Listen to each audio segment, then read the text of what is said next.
queremos falar nessa noite sobre o melhor do nosso pouco.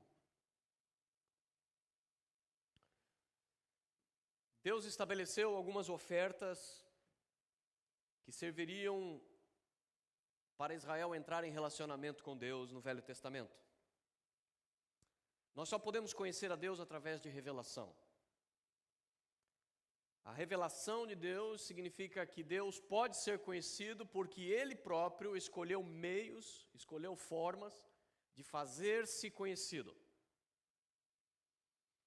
E neste meio que Ele escolheu para fazer-se conhecido, a Israel, que depois sua experiência, sua história seria registrada na Bíblia, seria composta a Bíblia, se cumpriria em Jesus e seria anunciada pelos apóstolos.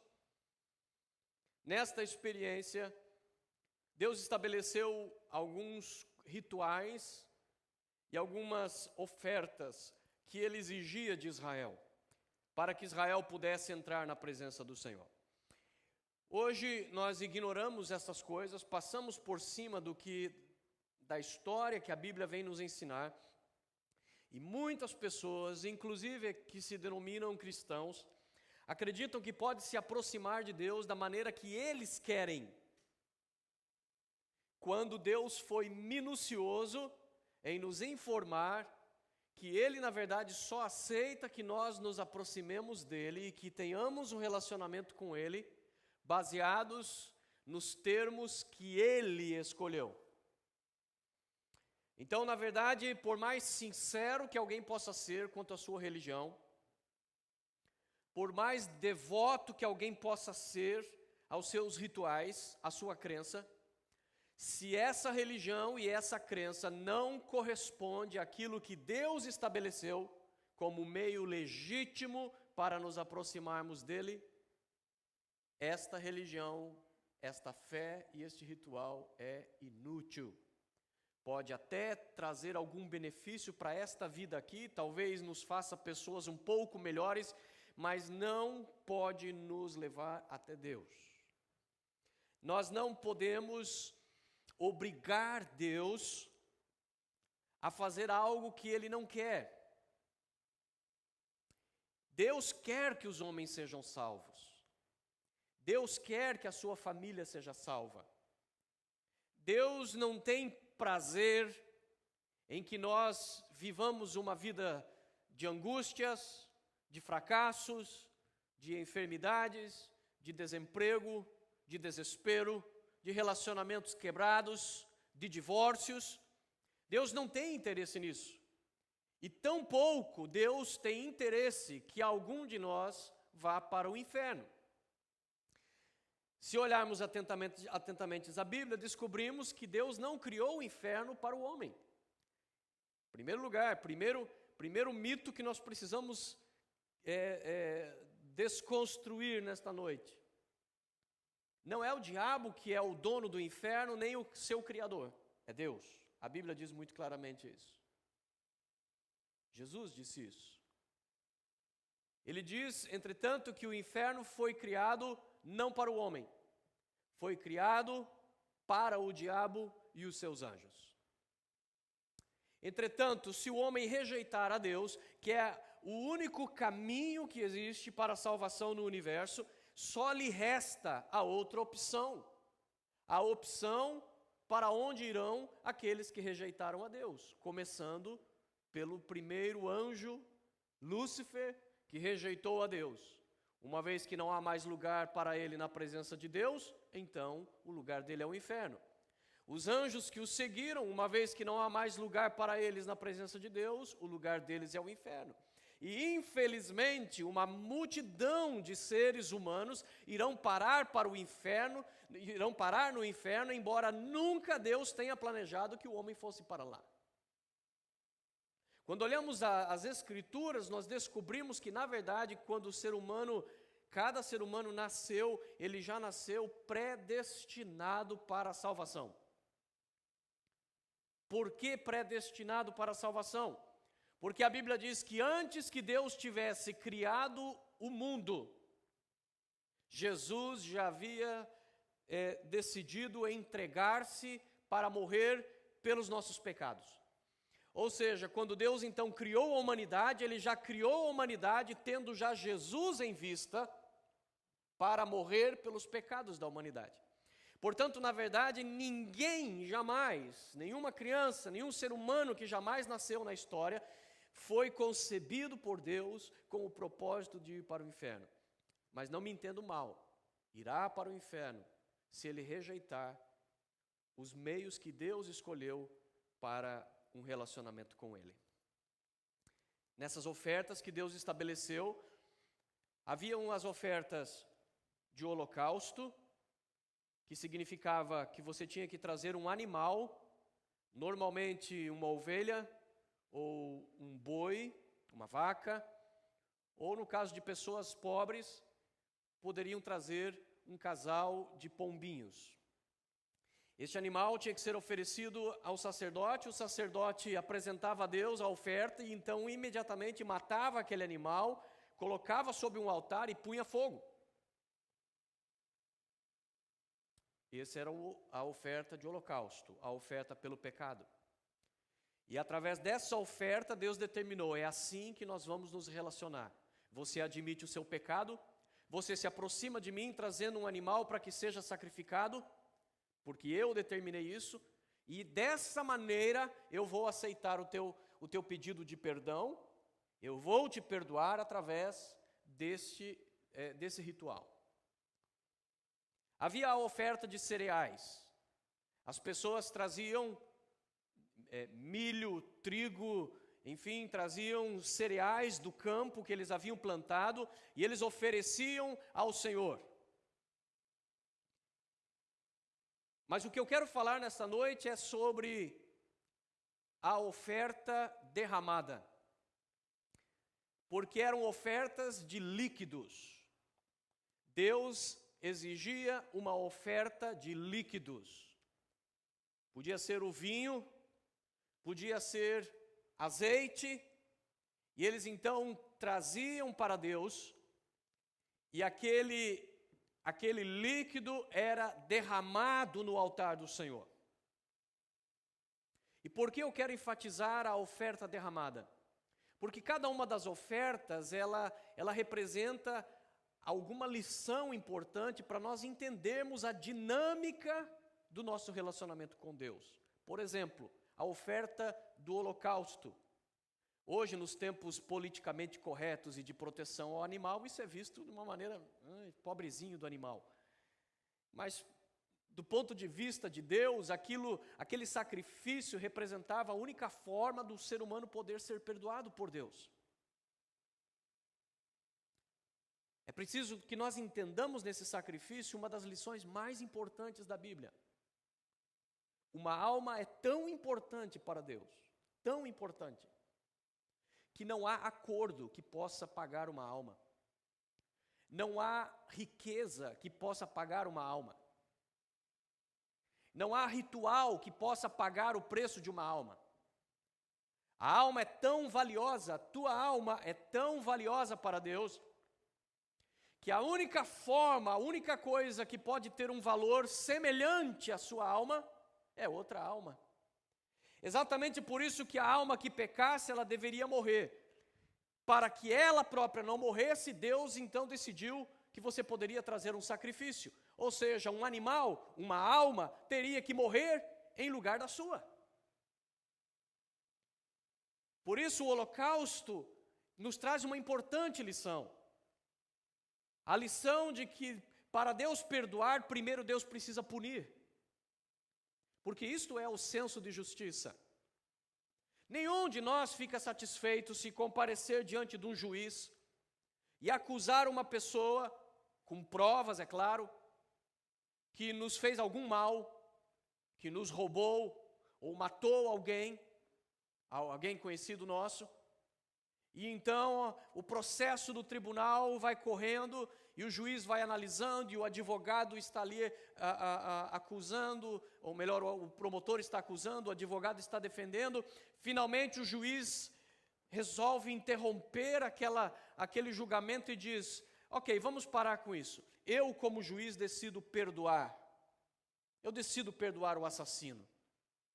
Nenhum de nós ficaríamos satisfeitos com isso. Nós queremos que seja provado que ele é inocente ou provado que ele é culpado. Mas nenhum de nós vai para um tribunal esperando, a não ser que é lógico que nós sejamos o acusado, mas nenhum de nós vamos para um tribunal esperando que alguém seja perdoado. Nós vamos para um tribunal esperando que a justiça seja feita. Por isso, o altar do holocausto funciona exatamente como um tribunal onde o pecador está reconhecendo: eu sou realmente pecador, eu pequei contra Deus e me arrependo. E Deus diz: então eu tenho que te entregar a sentença do seu pecado. E a Bíblia diz qual é a sentença do pecado. O salário do pecado é a morte. Por isso, então, Deus tinha que matar o animal em substituição ao pecador. Não que o animal, não me entenda mal, não que o animal tenha o mesmo valor que você. Nesses dias em que gente trata bicho que nem gente, pode ser que muitos pensem nisso. Na verdade, biblicamente, eu tenho valor muito, muito maior do que qualquer animal. Você é muito mais importante do que o seu cachorrinho de estimação, do que o seu gatinho de estimação. É incomparável o valor da sua alma, é incomparável o valor da sua vida. Mas aquele sacrifício do animal era aceito para perdoar o pecado de um homem ou de uma mulher, porque aquele sacrifício representava o sacrifício perfeito de Jesus, que iria acontecer séculos mais tarde. E a oferta dos cereais representavam de que eu entendia de que todo fruto do meu trabalho, tudo que eu tenho, tudo que eu possuo, é dádiva de Deus, é presente de Deus. E por isso eu dedico a Ele uma parte para reconhecer, não que Deus precise da minha oferta, não que Deus precise do meu dinheiro, do meu dízimo, ou que Deus precise dos meus cereais, mas é uma maneira de eu manter sempre na minha mente que eu tenho que ser grato a Deus e reconhecer que toda boa dádiva vem dEle. Mas preste atenção numa coisa, as duas primeiras ofertas, a oferta do holocausto e a oferta dos cereais, elas não eram ofertas desperdiçadas, elas eram para Deus em primeiro lugar. Mas aqueles animais que eram mortos e então incendiados, na verdade aquele incêndio era para fazer um churrasco. Era para assar a carne do animal, por quê? Porque as ofertas que eram trazidos para o sacrifício, os sacerdotes, eles tinham direito de se alimentar daquilo. Então, na verdade, os sacerdotes tinham churrasco todo dia,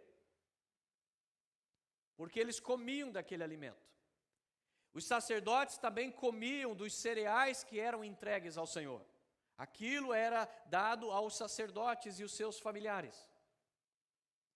Mas a oferta derramada, ela era uma oferta que tinha a impressão de um desperdício. Porque você trazia o vinho, você trazia o azeite de oliva e você derramava sobre o altar, de maneira que não tinha mais utilidade. O sacerdote não ia lá lamber a lenha, ele não ia depois lá com uma esponja tentando juntar o resto do azeite. A oferta derramada, ela significava que ela era uma oferta entregue a Deus e que o ofertante não teria nenhum lucro nisso, a não ser espiritual, e o sacerdote também não. De certa maneira, irmãos, nós sempre desfrutamos das nossas ofertas. Por exemplo, o banco que você está sentado, o ar-condicionado que você está desfrutando nessa noite, a possibilidade de você ouvir a minha voz com um pouco mais de facilidade por causa do nosso sistema de som, é tudo resultado das suas ofertas ou das ofertas de alguém. Ou seja, as ofertas que você entregou, os dízimos que você deu, você mesmo acaba desfrutando deles de alguma maneira. Assim como o holocausto e o cereal, alguém sempre desfrutava dessas ofertas. Mas a oferta derramada, ela era um assunto diretamente com Deus. Quem olhava a oferta derramada tinha a nítida sensação de que aquilo era jogar algo de valor fora. Se alguém não tivesse fé genuína de que existe um Deus e de que este Deus estava recebendo essa oferta, aquela oferta era literalmente jogar vinho e azeite no lixo. E essa oferta, irmãos, derramada, ela tem um sentido muito especial para a vida do crente. Porque a nossa própria vida já é uma oferta para o Senhor, a Bíblia diz. Paulo escreve aos Romanos e diz que a nossa vida deve ser como um sacrifício vivo, ou seja, deve ser como a oferta do holocausto, só que agora eu não morro, eu me sacrifico, eu me entrego para Deus, mas continuo vivo. Mas deve ser como um holocausto, deve ser como um sacrifício, porque para eu viver com Deus, eu não posso mais continuar vivendo a minha própria vida. Eu tenho que, de certa maneira, morrer. Eu tenho que morrer para a minha velha vida. Eu tenho que abrir mão de muitas coisas para que eu possa me entregar para Deus. Por isso Paulo diz que a nossa vida, a tua vida, cada cristão, ele é automaticamente uma oferta para Deus. E tudo que nós vivemos e tudo que nós fazemos é para a glória de Deus, pelo menos deve ser. De maneira que nossa vida, nossos atos, aquilo que nós fazemos, é uma oferta para o Senhor. Mas é uma oferta onde nós muitas vezes desfrutamos. Por exemplo, eu estar pregando nesta noite é uma oferta para o Senhor, porque eu estou usando o dom que Deus me deu, eu estou usando as circunstâncias da vida que Deus reservou para mim, e estou pregando. E ao pregar eu também desfruto, porque para o pregador também é prazeroso pregar. Uma vez que ele foi chamado para aquilo, para mim, me dá satisfação estar pregando. E na verdade, mesmo aquilo que eu prego para os outros, a própria palavra de Deus também me edifica quando eu estou pregando aqui. Aquele que canta, aquele que toca, por exemplo, ele está ofertando algo para Deus. Mas pergunta se o Milton não gosta daquilo que ele faz. Tenta interromper um solinho de guitarra dele para ver se ele não fica bravo. É para Deus, mas ele curte o trem. Uma coisa mais difícil para nós na verdade, fazer o Milton parar de fazer um solo. É para Jesus, mas ele se delicia com aquilo. Mas a verdade, irmãos, é que existem momentos na vida do cristão que Deus vai exigir de nós ofertas derramadas. Ofertas aonde não vai haver nenhum tipo de vantagem, nenhum tipo de lucro. É uma oferta que vai te custar e na verdade você não vai ter nenhum retorno daquilo. É o momento, irmãos, em que nós passamos por circunstâncias da vida em que as coisas vão ficando tão difíceis, tão incompreensíveis, que nós ficamos confusos. Eu sou filho de Deus, eu sou filha de Deus, mas parece que Deus me abandonou. Por que Deus está permitindo coisas tão difíceis? Por que Ele está permitindo a enfermidade no pastor João Carlos? Por que Ele está permitindo o conflito, a luta? Por que Ele está permitindo o desemprego? Por que Ele está permitindo estas coisas? E nesses momentos, irmãos, onde parece que Deus se cala, parece que a mão de Deus verdadeiramente se encolheu,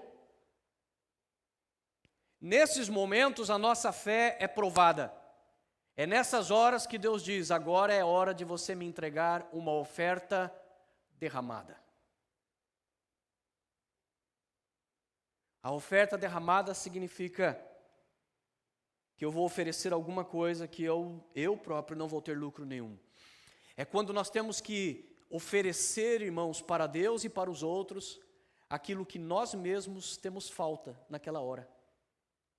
É quando, por exemplo, alguém que está arrasado, psicologicamente ou espiritualmente, precisa aconselhar, animar alguém que está, às vezes, até melhor do que ele. E ele se sente, e esse momento, quem é obreiro sabe muito bem do que eu estou falando. Este momento é difícil demais, irmãos, porque você ministrar nesta condição, você sente como que você está se desgastando, pedaços de você, pedaços da sua alma estão saindo. Quando você tem que ajudar pessoas, mas você é que na verdade precisa ser ajudado. Quando você tem que fazer uma oração por alguém, mas na verdade você é que está desesperadamente necessitado de que alguém ore por você. Veja comigo a palavra de Deus em 2 Samuel capítulo 23.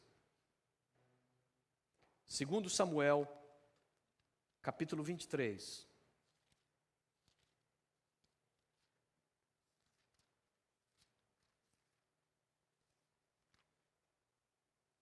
Versículo 13 em diante. 2 Samuel, capítulo 23, versículo 13 a 17.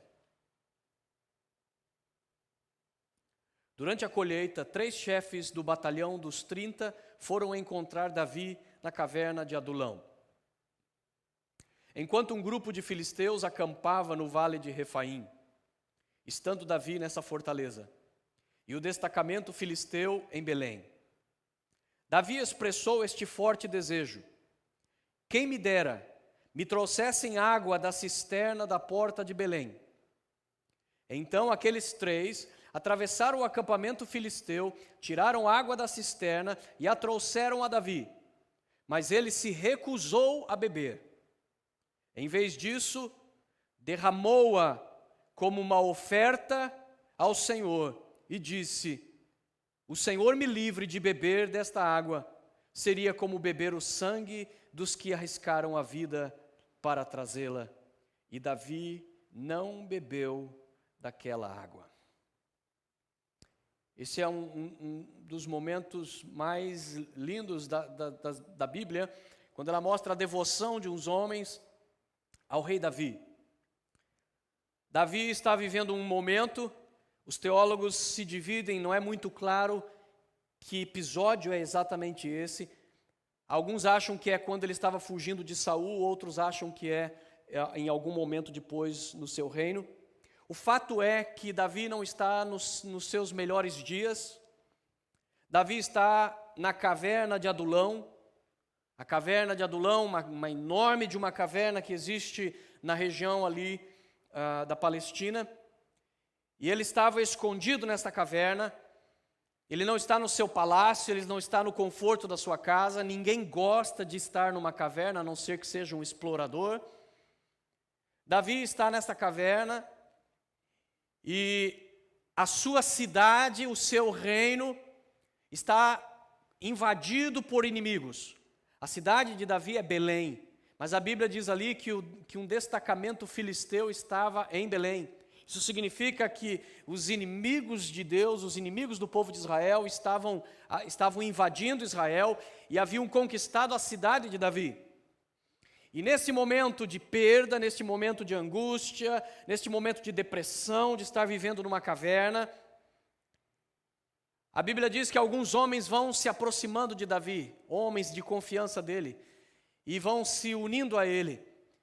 E num desses dias que eles estão ali na caverna, Davi suspira e diz: que saudade da minha terra, que saudade de poder beber as águas da fonte daquela cidade.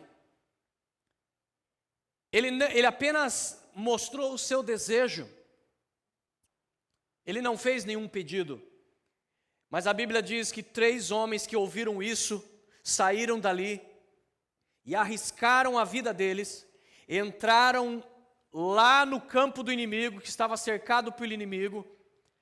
Eles entraram como espiões, aonde estava um exército instalado, tudo para poder chegar numa fonte, num poço, pegar uma garrafinha e encher de água e sair. Para então chegar para Davi e diz: aqui está, Davi, o seu desejo está cumprido. Pode tomar, é a água que você desejava beber. coração de Davi se encheu de alegria, se encheu de contentamento por ver que tipo de amigos ele tinha, que tipo de gente ele tinha ao seu lado, capaz de arriscar a sua vida até para satisfazer o desejo de beber uma água. Mas Davi entendeu naquele momento que aquela água se transformou numa oferta preciosíssima para entregar para Deus naquele momento. Mais do que ouro, mais do que prata, mais do que um animal em holocausto, entregar aquela água era o melhor presente que ele podia ofertar para Deus. E por isso, na frente dos seus amigos, ele abriu a garrafinha e quando eles pensavam que ele ia beber, ele virou e jogou no chão e disse: eu ofereço para Deus. Antes que os homens que fizeram tamanho sacrifício se ofendessem, Davi diz: não. O que vocês fizeram foi tão nobre que, na verdade, só Deus merece um presente desse. Ou seja, Davi, no momento da sua angústia, no momento em que ele próprio está numa caverna, ele oferece a Deus uma tremenda de uma oferta.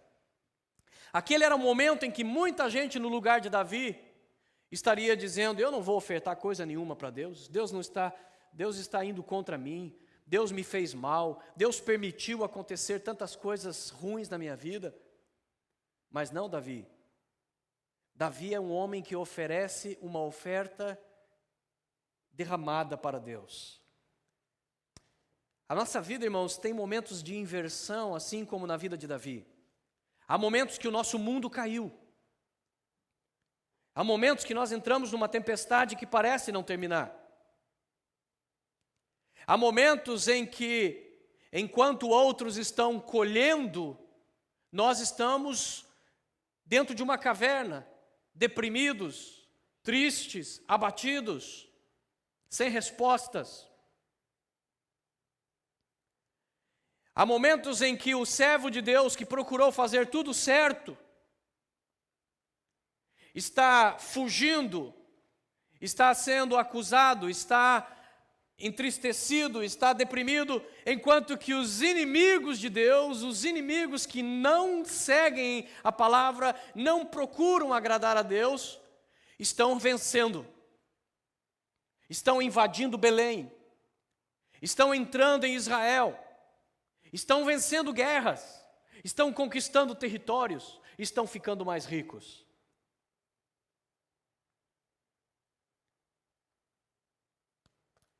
Irmãos, esses momentos de crise da nossa vida são poderosos instrumentos para nos lembrar do quanto as coisas comuns são importantes.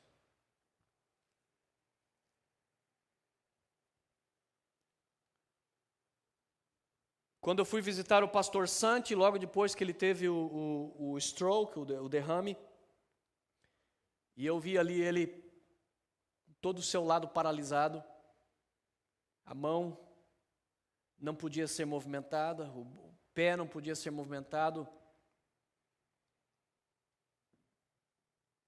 E ao olhar aquela cena, é impossível você imediatamente não pensar o seguinte: eu nunca pensei em dar glórias a Deus, porque eu posso mexer a minha mão.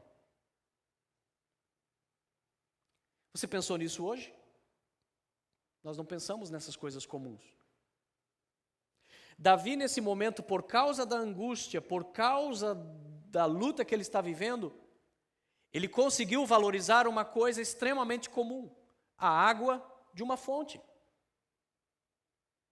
Não era água Perrier, era simplesmente uma água comum de uma fonte em Israel. Mas naquele momento a água para Davi tinha um valor muito importante, porque as lutas fazem isso com a gente, irmãos. É na hora que nós estamos desempregados que a gente pensa: poxa vida, aquele patrão chato que eu tinha, mas como na verdade era bom estar trabalhando lá.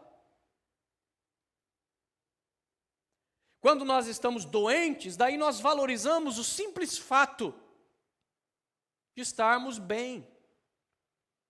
Agora, quando nós estamos bem e não estamos doentes, Nós reclamamos porque não ganhamos dinheiro, nós reclamamos porque os meus planos não funcionaram, nós reclamamos porque alguém me olhou torto, nós reclamamos porque o pastor não me deu atenção, nós reclamamos porque o irmão não me cumprimentou.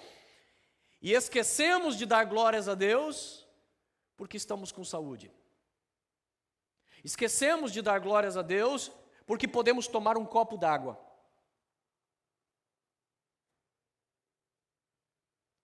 As crises são poderosas ferramentas para fazermos valorizar as coisas comuns da nossa vida. Porque quando nós estamos bem, a nossa tendência não é dar glórias a Deus, a nossa tendência é tomar o comum como garantido, e por isso nós não agradecemos a Deus. Mas vá num hospital, vá nos centros de reabilitação e pergunte qual é o maior desejo de uma pessoa que está lá paralítica. E ela dirá: não é ser milionário, não é ser famoso, não é fazer uma cirurgia plástica. O meu maior desejo é simplesmente poder ficar em pé outra vez, poder sentir os meus pés outra vez. Nós temos que passar por momentos difíceis para nós valorizarmos coisas simples. Para nós nos lembrarmos, por exemplo, da casa da mamãe e do papai. Para nós nos lembrarmos do cafezinho que nós tomávamos com ele, da comidinha da mamãe e do papai. Para nós nos lembrarmos da nossa infância, dos nossos amigos que já tivemos ou temos. Nos lembrarmos de tempos da nossa adolescência e darmos graças a Deus. Porque se não são esses momentos de privação, de luta, de cavernas, nós não nos lembramos de dar glórias a Deus por estas coisas simples e tidas como banais. Há momentos, irmãos, em que nós temos saudades da provisão de Deus. Por que Deus não me dá mais? Por que Deus não me socorre? Por que Deus está deixando faltar? Por que não há mais dinheiro na minha carteira? Por que, Senhor, que eu já não posso mais comer aquele meu prato predileto? Estamos tendo que comer uma comida que não é a que nós verdadeiramente gostamos. Por quê? Por quê? E por quê? E nós começamos a ter saudade de um tempo onde Deus tinha dado e nós não demos glória a Ele. Existem momentos que nós começamos a sentir saudade da presença de Deus. Porque existem momentos que Deus se cala. Existem momentos que mesmo que você esteja vindo continuamente na igreja, existem momentos que mesmo que você esteja orando, existem momentos que mesmo que você esteja prestando atenção nas pregações, Deus se calou e não está falando com você. E isso nós vemos acontecer com todo mundo, não precisa se sentir o maior pecador do mundo por causa disso não, porque isso aconteceu até com os escritores da Bíblia. Os salmistas constantemente oravam e diziam: Senhor, o que é que aconteceu? Parece que o céu se transformou em bronze, porque minha oração não chega até a ti. Eu oro, louvo, busco, e não consigo tocar a Deus, e Deus não me toca. Deus não me ouve. Jó passou por isso. Tantos profetas passaram por isso. A verdade, irmãos, é que Deus permite que em alguns momentos da nossa vida nós não o consigamos perceber. Ele se cala para conosco para que a gente tenha saudade dele. Sabe aquela manha que a esposa faz, né? Quando o marido não está dando mais muita atenção, aí ela fica emburrada lá. Aí ele acorda lá: bom dia, meu amor. Ela: bom dia. E ele senta na mesa, né? E ele: o que tem para comer hoje, amor? Não sei, se vira. E aí passa um dia, 2 dias, 3 dias, e a mulher dentro de casa, aquele silêncio. Aí o marido começa a sentir saudade. Ai, saudade da minha neguinha. Saudade do carinho dela. Saudade que ela me trate como gente de novo. E Deus tem hora que faz isso com a gente. Como a gente não dá bola para Ele, como a gente não liga para Ele, Ele está ali do nosso lado, querendo um abraço, querendo um louvor, querendo que um filho diga para Ele, pai, eu te amo, e a gente não faz isso, Deus também se emburra. Deus fica lá quietinho. Pai, cadê você, papai do céu? Ele vai lá cuidar da China, do Iraque. Aí a gente começa a ficar com saudade de Deus. Ai, que saudade de Deus, que saudade do Espírito Santo, que saudade de Jesus, que saudade da saúde, que saudade da segurança, que saudade da paz, que saudade da liberdade.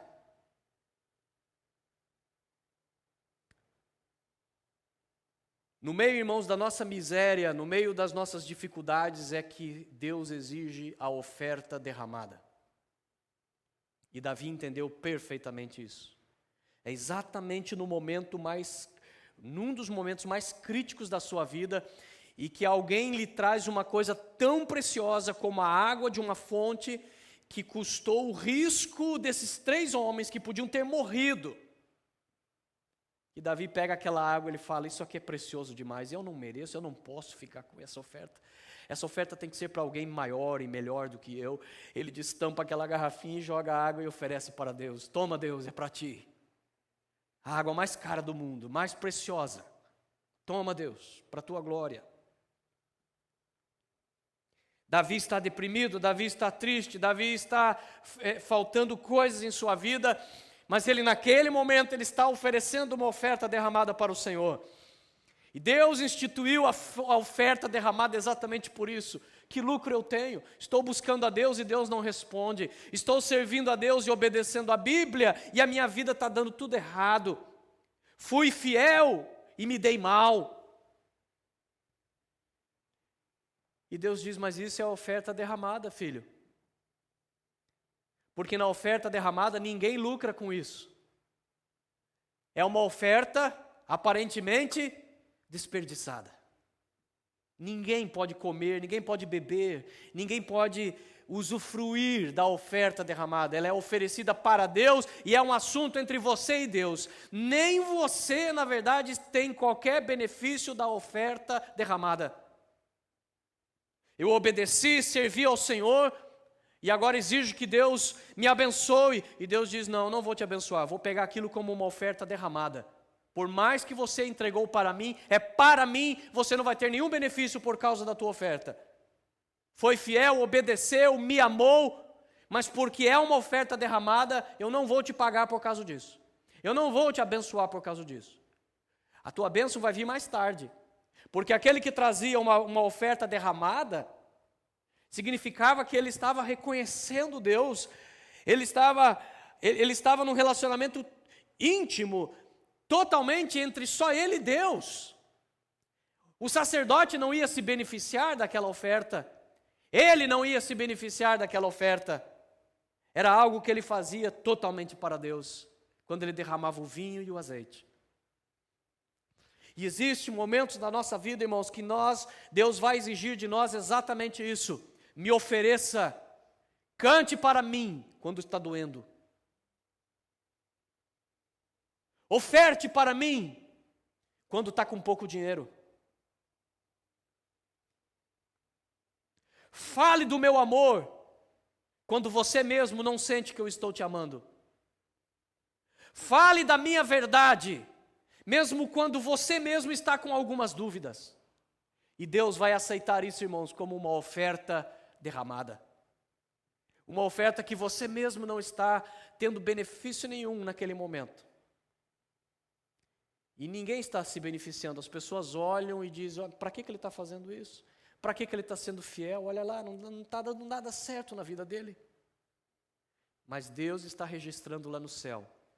Este é um filho, uma filha que me ama. Porque mesmo na sua miséria, mesmo na sua dor, mesmo na sua dificuldade, ele me busca. E o benefício que vem da oferta derramada é exatamente isso. Você vai ter agora uma comunhão maior com Deus. Jesus disse que a oferta que vem da nossa miséria, a oferta que vem do nosso momento de dificuldade, tem maior valor para Ele do que a oferta que vem no momento em que nós estamos bem. Aonde Jesus disse isso? Ele disse isso quando ele ficou sentado perto da entrada do templo, e quando ele viu as pessoas chegarem e trazerem suas ofertas, ele viu os ricos chegarem com o seu dízimo, com a sua oferta, com sacos de dinheiro, e entregar ali no altar, e colocar ali. E então Jesus chama a atenção dos discípulos: olha aquela velhinha. E eles veem uma viúva, uma velhinha chegando ali, toda esfarrapada, mancando, pobre, evidentemente pobre pelos seus trajes, pelo seu estado. E ele vê aquela mulher pegar sua bolsinha e abrir, e pegar ali 2 moedinhas, as menores que existiam na economia israelita. E ela entrega as 2 moedinhas. Aquelas 2 moedinhas, trazendo para o modelo atual econômico, teria o valor de 25 centavos. E Jesus disse para os discípulos: olha, esta mulher ofertou mais do que todo mundo aqui. E eles: como? Mateus, que era um ex-tesoureiro, ex-agente do IRS, né, do imposto de renda, imediatamente com sua mente calculadora já imaginou: não faz sentido, Senhor. Essas moedinhas, esses 2 leptos que ela deu, tem o valor de 25 centavos de dólar. Como que ela ofertou mais? E Jesus disse: porque todos os que chegaram e ofertaram aqui, da sua riqueza eles ofertaram o que estava sobrando. Mas essa mulher, da sua pobreza, ela entregou tudo o que tinha. A oferta derramada, irmãos, ela é preciosa para Deus exatamente por isso. Porque é a oferta que vem na hora da dor, é a oferta que vem por fé. Por fé.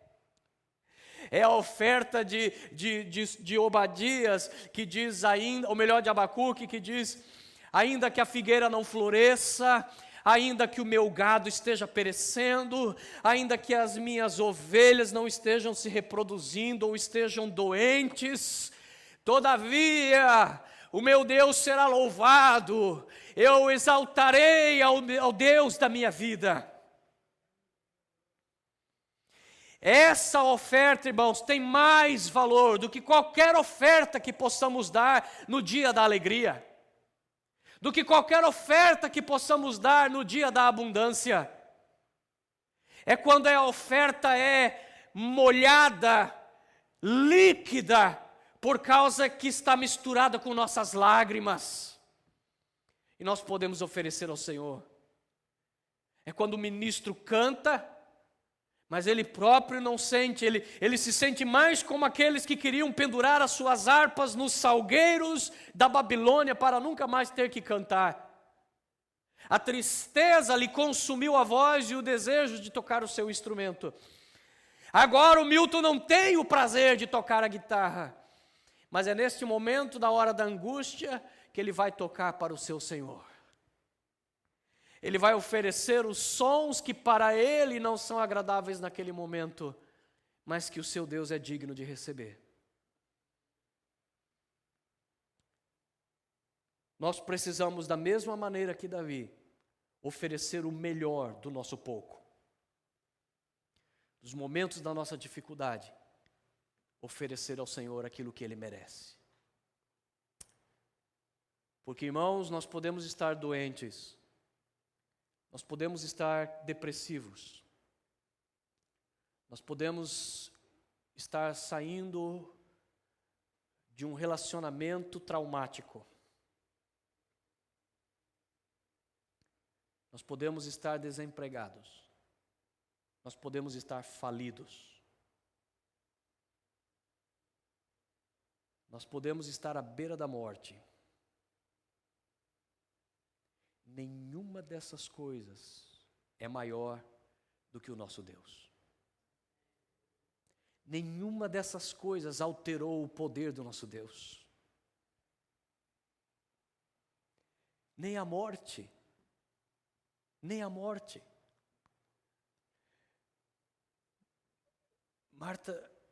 Maria disse para Jesus: por que o Senhor não chegou a tempo? Nosso irmão teria sido curado. Agora já 4 dias que está morto, seu corpo já cheira mal. Nem a morte. Deus é o Deus que não precisa de essência, Ele não precisa de matéria-prima para criar nada.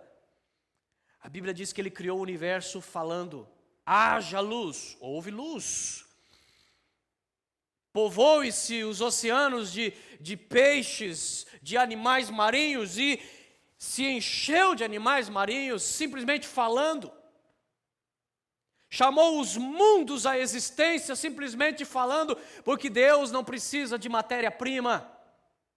Ah, Senhor, se o Senhor tivesse vindo quando meu irmão estava vivo, o Senhor podia curar, mas agora que está morto, acabou, não tem mais esperança. E Jesus diz: quem disse isso? Quem disse que Deus precisa que esteja vivo para que Ele possa curar? Deus cura até quem está morto. Porque Lázaro ressuscitou e ressuscitou curado daquilo que o matou. Que possamos oferecer para Deus ofertas derramadas. Porque as nossas tempestades não vão durar para sempre. Esse episódio, repare bem depois em casa.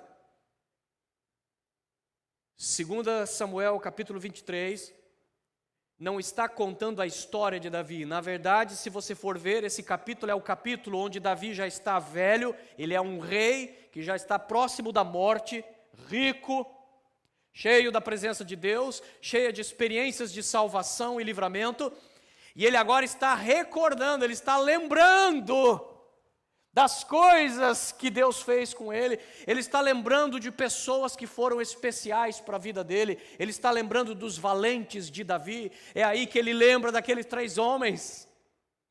Ou seja, quando Davi relata esse episódio de tamanha tristeza, aonde ele ofereceu a oferta derramada, ele mesmo já tinha saído dessa angústia fazia muito tempo, já era um velho rei, que dava glórias a Deus por todas as vitórias que Deus tinha dado na sua vida. Assim será com a tua vida e com a minha, irmão. Ofereça uma oferta derramada para o Senhor, no momento da tua escuridão, no momento da tua angústia e da tua dor, porque você não vai ficar nessa situação para sempre. A tristeza e o choro, diz a Bíblia, não duram para sempre. Elas duram no máximo uma noite, porque na manhã seguinte, Jesus diz, virá o livramento do Senhor. Ponha-se em pé em nome de Jesus, vamos orar.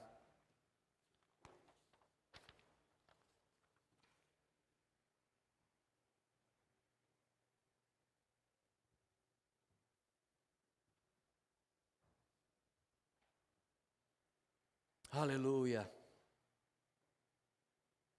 Como está a sua vida? Talvez você esteja vivendo um momento em que Deus esteja exigindo de você uma oferta derramada. Entregue a sua oferta de vida para Deus.